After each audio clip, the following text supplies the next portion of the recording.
జబ్బల్పూర్కి ఇంకా 15 కిలోమీటర్స్ దూరంలో ఉన్నప్పుడు మా వెహికల్ ఆపినామన్నమాట. ఫుల్ చలి పెడుతుంది, చాలా అంటే చాలా చల్ల ఉంది ఆడ. అసలు ఎట్లా చలి అంటే మొత్తం ఫుల్ కూల్ ఉండే. సరే అని చెప్పేసి ఆడ క్యాంప్ ఫైర్ పెట్టినారు వాళ్ళు, టీ స్టాల్ వాళ్ళు. అక్కడ డాబా లాంటి ప్లేస్ అనమాట. ఆడ కూర్చొని మస్తు మంట పెట్టుకుంటే ఒక్కొక్కరు జోకులు వేసుకుంటున్నారు మంటను చూసుకుంటా. ఈయన మా డ్రైవరు, ఈ పక్కన ఆయన కూడా డ్రైవరే. ఆయన ఏదో హాయ్ ఫ్రెండ్స్ అని చెప్పి ఏదో కామెడీ చేస్తున్నాడు. చాలా చల్ల ఉంది ఆడ.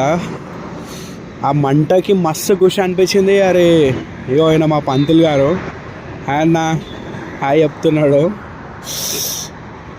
ఇగో దత్త ఆడు.